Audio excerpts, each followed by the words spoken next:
Welcome to the fifth and final day of WBB's Week of Webinar series. We will begin in 3 minutes.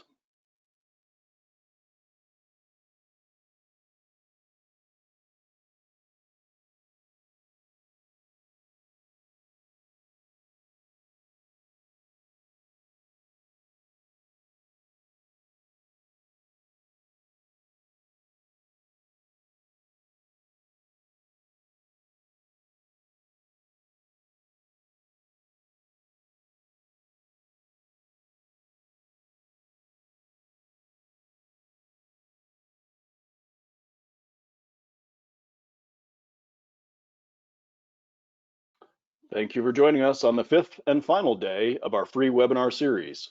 We will begin in 2 minutes.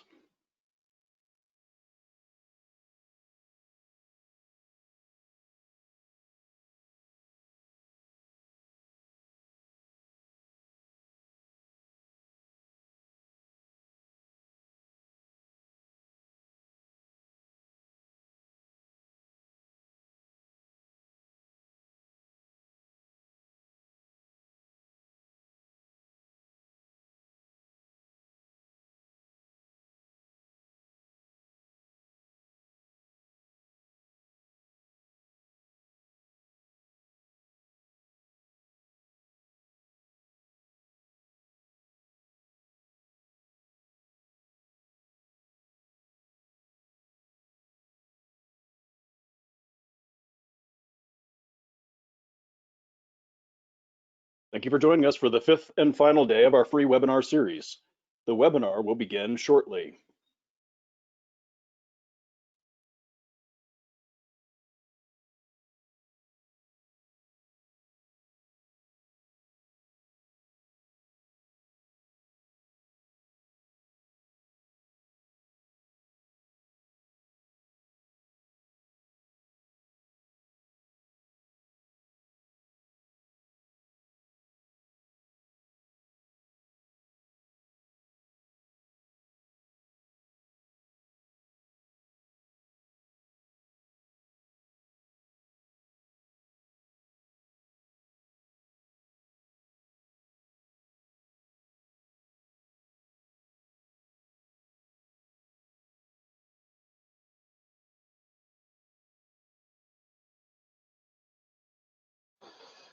Wow, what an amazing week it's been with amazing presenters. And today we'll wrap up our WBB's free webinar series, 5 days, 5 topics, 5 ways you can have an impact on your organization. I'm your host, Don Steyer, and on our final topic, we'll be looking at how we can change our approach to conflict and anxiety. And this is a very timely topic in the middle of the 2020 pandemic. A couple of administrative notes as we get started. As I said earlier in the week, just to reassure you how the platform works, your mic is automatically muted and your video is not shared with the screen, so no one else is seeing or hearing you. For any questions you may have, please go ahead and type them in the Q&A throughout the presentation, and we'll answer questions at the end of this session. We'll also be using the chat box throughout the presentation to display highlights of the discussion. And we understand everybody learns different ways. So for some of you, you learn best by listening. For others, you learn best by reading. And we also know some of you are note takers. So if you learn best by listening, feel free to ignore the chat box. There won't be anything in there for the presentation that's required. If you learn best by reading, there's helpful notes and references in the chat box. Today, I'd like to introduce you to our final presenter, Mr. Dave Jerkowski. You can always find Dave near the water as he's a former pro sailor. He has over 20 years experience in high-performing teams and 10 years experience as an executive coach. He holds a global certificate in leadership and coaching and is an ICF certified coach. Dave, where are you presenting from today? Hey, Don, I am hailing from Annapolis, Maryland today. So thank you so much for the intro. Thank you for having me. This is really exciting, as you mentioned before, and I'm just thrilled to be here with our team and all of our participants here around the globe. For today, as you mentioned, we're going to be talking about our approach to conflict and anxiety. But one of the things that I've noticed throughout this week is that there's been this kind of thread or trend that I'm seeing through each of the webinars. And that trend has been, hey, what does it look like to be effective? If our goal is always about being effective, whether it's me as a leader being effective, as a father, as a husband, as a teacher, or as a wife, as a mother, or as a coworker or a friend, what does it look like when I'm effective in those roles? But often conflict and our experience with anxiety gets in the way, and our interactions reduce our ability to be effective. We feel so much better and our performance increases when we know that we've actually been effective. So for today, I want to share with you what my goal is around conflict and anxiety. And really, it's more of a journey. I'm always trying to figure out how I can be more effective in each situation, how I can be more effective in my contribution or my role. One of the ways that I'm doing that is to look back and say, hey, could I have done something different here? Right? Could I improve this? When we start asking questions like that, we get a lot closer to being able to managing conflict. In fact, we actually can get to a place where we become aware of conflict or anxiety, what it's doing to us, and make a conscious decision to select which approach to take. So in doing so, I want to share with you that high performing teams and low performing teams alike have the highest degree of conflict. What's interesting about that is that high performing teams understand the role that conflict and anxiety play in their system, and they understand the difference between good conflict and bad conflict. This builds trust in their system and creates a sense of purpose. All right. The low performing teams have a really difficult time understanding what role conflict plays, how to manage the anxiety that they have in their system. And ultimately, it doesn't matter if you're the high performer or the low performer, you really struggle with dysfunction in an organization that doesn't honor the good types of conflict, the healthy conflict. So, to get us started here today, I'm going to tell you a little story, and we're going to use the approach of awareness and selecting an approach to get us started in dealing with conflict. Years ago, when I was still racing sailboats as a profession, as Don mentioned, we had one particular team that had a significant corporate sponsorship. And as you know, if I said the name of the sponsor here today, you guys would all know that organization. You would see, you'd have a visual in your head of that brand immediately. So this is a big sponsor, and like most sponsors, they want to know where their money's going. They want to know what they're getting out of this, and they certainly want to enjoy the perks of the stakeholder relationship. Now, the quid pro quo of sports and sponsorship, essentially. So the way we would handle that in the sailing world is we would take people out for corporate sales. So the C-suites would come out for these corporate sales. Imagine the CEO of Tide hopping inside the NASCAR sponsored vehicle by Tide. All right, similar. Okay. So on one such occasion, on one of our earlier corporate sailing events, a longtime friend of mine and one of our rock star sailors was on board. So we would scale back our team. We'd have a skeleton crew and choose our elite on the team to be on board while these executives and the sponsor would come on and we go out for a sail. All right. So we're already scaled back. We've chosen the best of the best. And so my good friend John at the time was at the back of the boat near the helm stations where the steering wheels are. And the CEO happened to sit down right next to him. So the CEO is sitting right next to him and he leans over and almost embarrassingly and very quiet, he says, "So why are there two steering wheels?" You know, it's interesting because instead of making the CEO feel comfortable about his discomfort and providing him with the real answer, John went a completely different direction. And in a very defensive and almost attacking manner, he said, "There's two wheels so that, I can grab this one while you're driving and make sure you don't crash into anything." That was really a mistake. It was a little bit disappointing. We almost lost our sponsor, and John almost lost his very high paying job because he failed stakeholder management 101. Keep the source of your paycheck at ease, comfortable, and if you can, keep them happy. I'll share with you why there are two wheels in a minute, but the most important part of this story is that John and I talked a lot about this following this event, and he really worked hard around his awareness. He was beside himself. He'd been sailing his entire life. He'd taught sailing. He'd even taught sailing to adults. Those are the more difficult kids. And yet, at that moment, he couldn't provide a real answer. He shared with me that in the moment, he was so intimidated by the C-suites that he lost himself. His ego took a dive into the dumpster. And in that moment, he couldn't figure out how to proceed. I'd never seen his ego turn that way before. And in that moment, what he didn't realize is that the CEO was not attacking his expertise or questioning his competency. In fact, it was quite the opposite. He was looking to be led by John. He was looking for his knowledge and understanding and clarity, but he went the other way. So why does this happen to us? All right. What's triggering those false narratives? Because that was a false narrative that John had going on in his head. All right.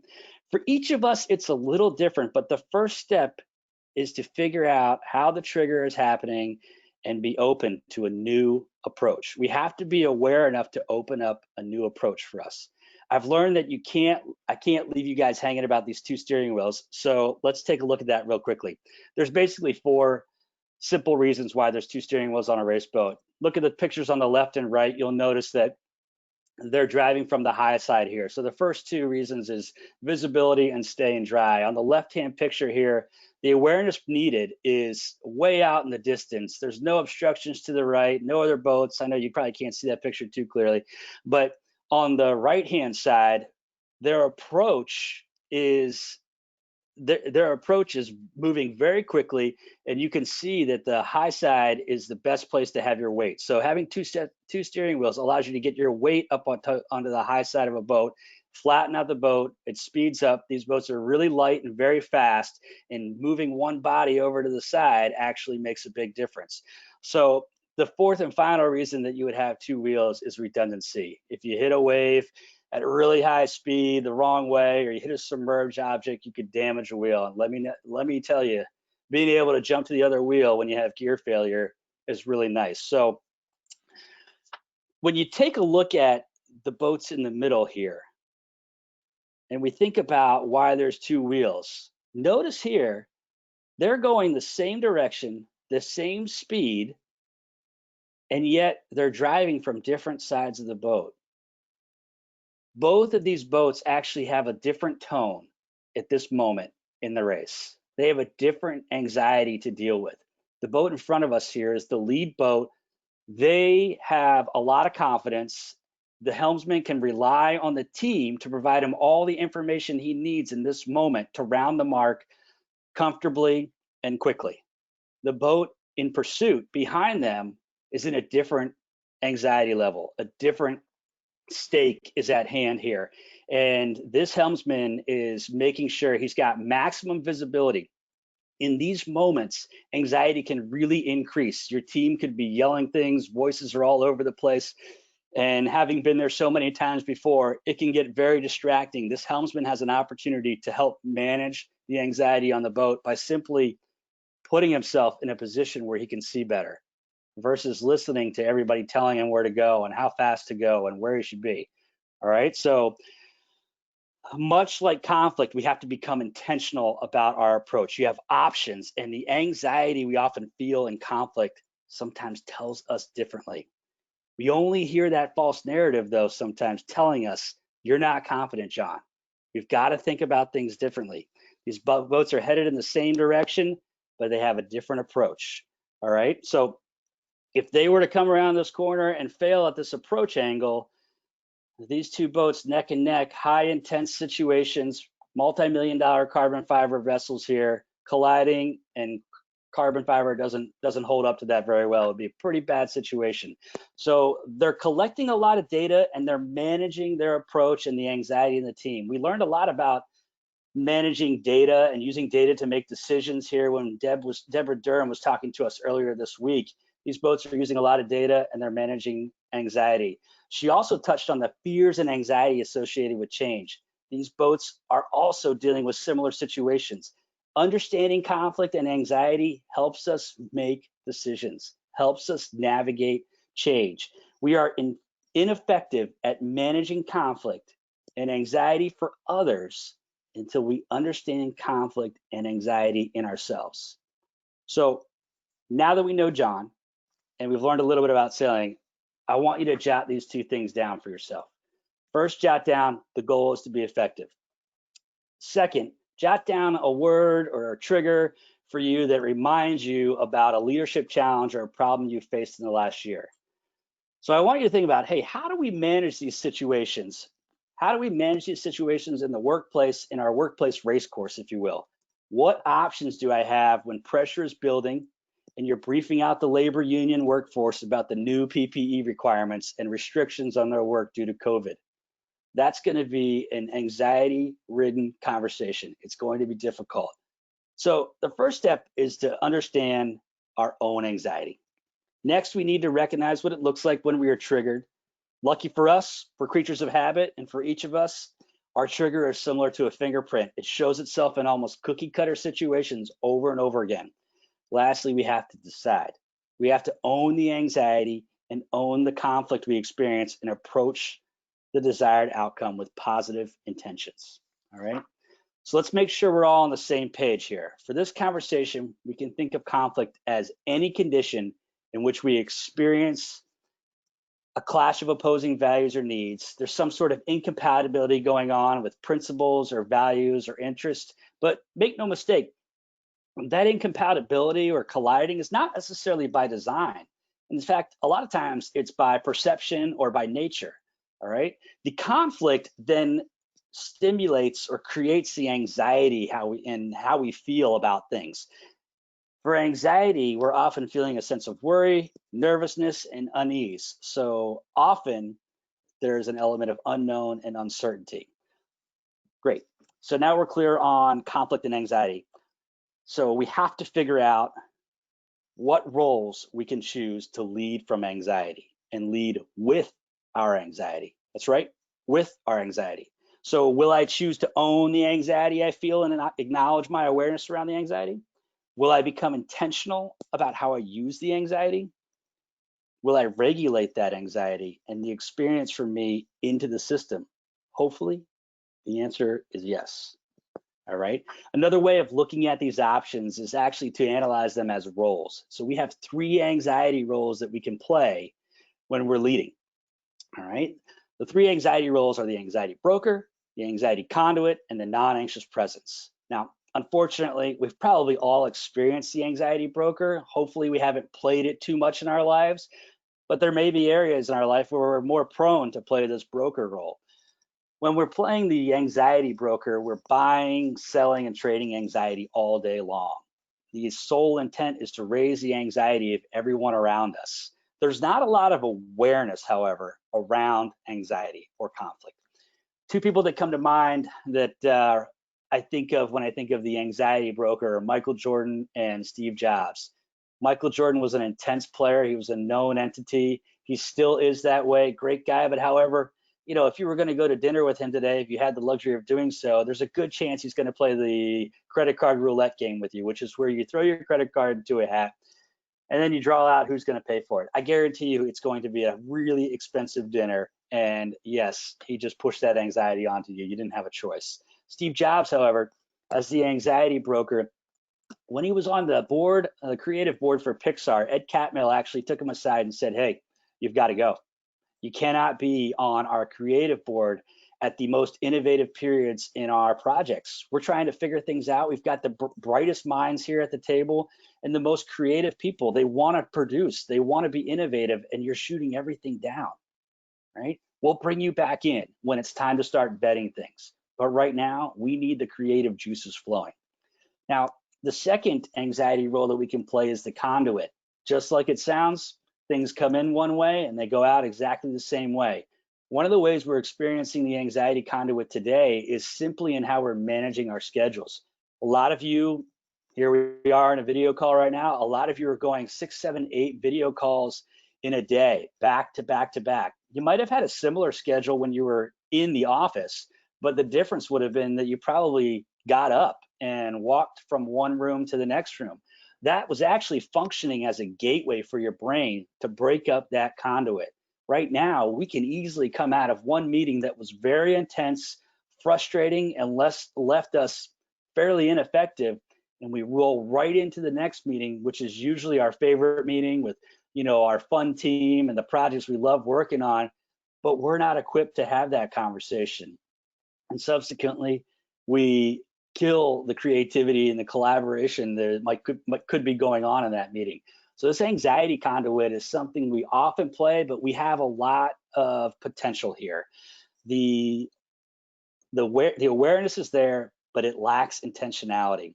Another final place where we see the anxiety conduit come into play is in role switching. So when we are switching roles in our lives, say going from home to work or work to home, especially right now when you might not actually leave a building, it's very easy for us to carry over whatever we were experiencing, whatever tone we were experiencing from home life into work or vice versa. So we want to be really careful about that. The goal is to become intentional while we're aware of the anxiety. And when we start doing that, we're starting to become that non-anxious presence. This is what you want to strive for all the time. If you want to read more about the non-anxious presence, I highly recommend you pick up Edwin Friedman's book, Failure of Nerve. It's a great read. It's not a long book, but it is a dense book. And when we talk about a non-anxious presence, I think the first thing that we need to be aware of here is that everybody's got anxiety. It doesn't matter who you are. You've got anxiety, whether you're a great leader or a poor leader, a poor performer, or a higher performer, you've got anxiety. We just have to figure out what to do with this. So the non-anxious presence is fully aware of the anxiety going on within themselves, and they're often pretty in tune with the anxiety in the organization or the system. So what they end up doing is figuring out how to wield this. If the anxiety conduit allows things to pass through, the non-anxious presence is more like a capacitor. It holds on to things. It figures out how much should we let out? How much should we keep in? So there'll be moments within your team where the best case scenario is that you actually turn the heat up. All right, you actually increase that anxiety so that your team can perform at its optimal capacity. Now, we're not talking about blowing the roof off the building here with the anxiety. We're talking about turning the thermostat up a little bit. There'll be other times when we have to dial it back and we have to reduce the anxiety that others experience, reduce the anxiety that we're projecting into the system so that we can continue to be effective. All right. So those are the three roles that we play, and the three roles that we can play as a leader when we're talking about anxiety. So we have to become intentional and begin regulating the anxiety. I would really encourage you, as you are looking at these three roles and you're thinking about this non-anxious presence and what it looks like, I really would encourage you to find a place to put the anxiety. So if we're momentarily holding on to it in our conversation, in our dialogue, in our leadership, we have to have a space for it to go eventually. Create that space today. Be prepared for an outlet. What you don't want is to have to play the janitorial leadership role and come by and clean things up later, both for yourself emotionally and mentally and for others. So for me right now, that space is getting out on my road bike and racking up some miles. And I might be in deep in thought, or I might be without thought at all, just pushing hard, working hard, and letting that anxiety out. So I'm sure that lack of thought will come back to haunt me from my team. Thank you. I appreciate that. So let's take a look at understanding and owning that anxiety. This is a lot to take in. I understand this, but you're not alone. We all have this anxiety, and we have to figure out, when does it get triggered? So you're probably thinking, if I'm already anxious, doesn't that mean that I'm already ineffective? There it is. That's the goal. The goal is to be effective. And the answer is yes, actually, that's true. If I'm already anxious, there's a good chance that I'm not as effective as I could be. But the good news is that you've got time and you can figure this out. The door is never closed. And worst case scenario is you get to go back and handle the situation better the second time. So when we're triggered through conflict and anxiety, we actually have a physiological response. We could start sweating, have sweaty palms, cotton mouth, and unfortunately our blood pressure might be going up. But externally, let's take a look at what this might look like. I might actually disengage. I could become easily annoyed with people or myself or things or situations. I become resentful. I might attack others personally. This is kind of what was going on with John, right? He was kind of resentful and attacking at the same time. Lastly, I avoid people and situations. That one's really dangerous because it never really goes away. It just becomes more difficult for us to manage. So when we think about how John reacted, he didn't respond, he reacted. So now think about that leadership moment I had asked you to jot down in the beginning. What's your default trigger response? What does that look like? How do you respond when that anxiety and that conflict are being triggered? When we manage the anxiety well, this is what it could look like from another person's perspective. This is what people experience. We are thoughtful. Take a look at the blue side of the screen here. We're thoughtful. I might be reflective. I listen to underlying issues. I don't see negative intentions. I can tell you the moment we feel like we're on our heels and we're defensive, we're seeing negative intentions all over the place. So if we're on this blue side over here, we're not seeing that. We're asking questions to clarify, and it's very mission driven. I check for my assumptions and I ask, hey, what's my role here? What's my contribution? Again, it has to be connected to the mission for us to be effective over here. When we're on this red side of things, it's usually about us. It's very personal. And we can bring it back to where we want to go and what we're really talking about. It's effective. All right, so conflict and anxiety trigger us. That must mean that the conflict and anxiety is about us and not necessarily the other person. This is where the contribution comes in. There's always a chance that we've been triggered by something, and if we choose to engage that trigger poorly, we may have created a true conflict.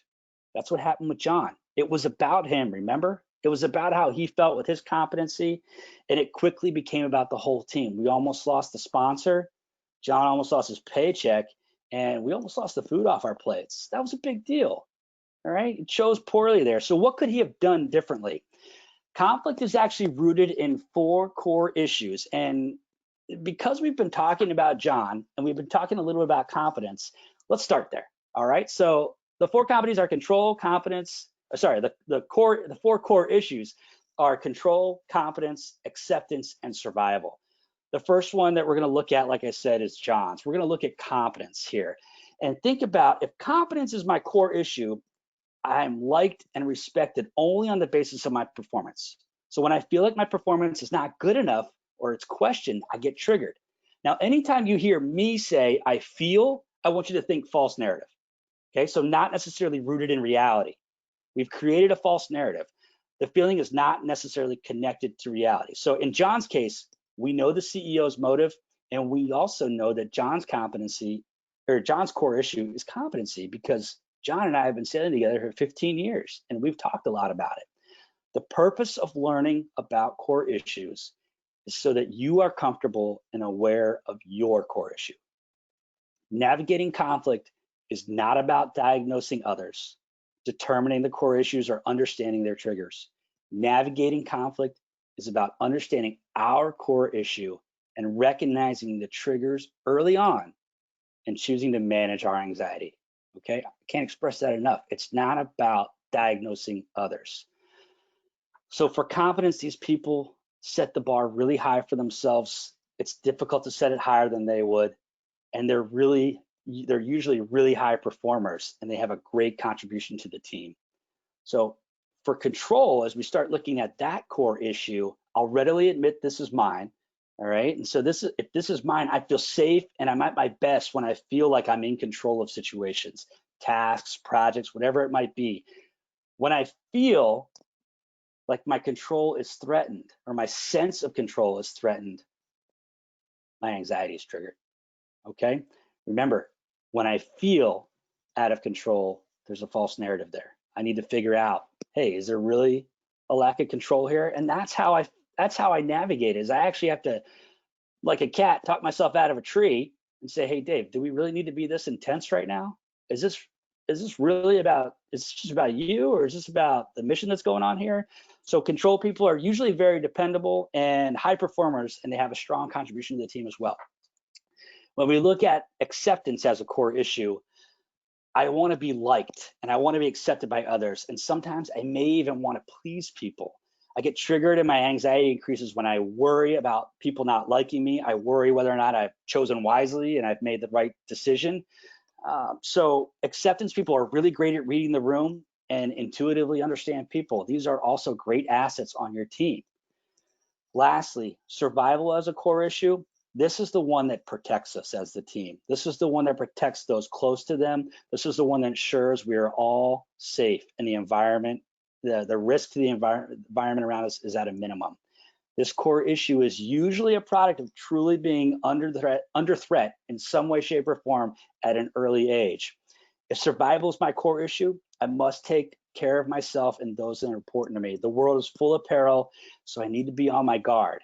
When I feel like I'm threatened or those that I care about are threatened, that's when I get triggered and that's when my anxiety goes up.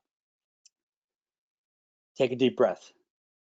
If you are feeling like you have all 4 core issues right now, we're on month 7 of systemic anxiety and crisis in many ways that none of us have had to endure in the past or experience over our lifetimes. It's not that we can't cope through this, it's that we haven't had a lot of time coping through the other core issues.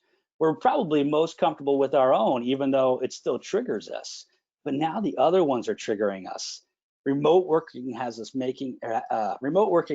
many of us feeling out of control, unable to demonstrate our expertise or competence in the same way that we used to, or our communication loops, we can't validate in the same way that we used to. So we don't know if we're valued as an individual or as a contributor. So we have to find new ways of demonstrating that.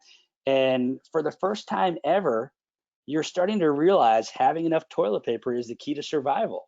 All right. So things are intense. We have to figure out how to move through this. When I'm triggered, I could do all of these things. So now that we have a better understanding of these triggers, let's take a look and see if there's any questions here. Don? Yeah, hey, thanks a lot, Dave. It was fantastic, and thank you very much for your insights. And in keeping with the 5 days, 5 topics, 5 ways, the 5 ways I heard you say were, we all experience anxiety. Conflict can be a good thing. Our anxiety and potential for negative conflict increases when we're triggered, and we get triggered in lots of different ways, but one of the 4, and sometimes all of them: control, competence, acceptance, and survival. Managing anxiety to be more effective. Healthy, thriving leadership comes from understanding your own anxiety, recognizing when you're triggered, and approaching conflict with positive intentions. Unfortunately, we're right up against time, so we won't be handling any questions live, but any questions that were asked, we'll get back to you directly. We'll also be sending notes out and any reference material that we talked about here. And then sometime next week, we'll be posting all the videos that we had. This wraps up our week. It's been a fantastic time. 5 days, 5 topics, 5 ways. I know I've learned a lot. I've taken a lot away from this, and I'm confident all of you all did too. And have a great day. Thanks, Don. Thank you.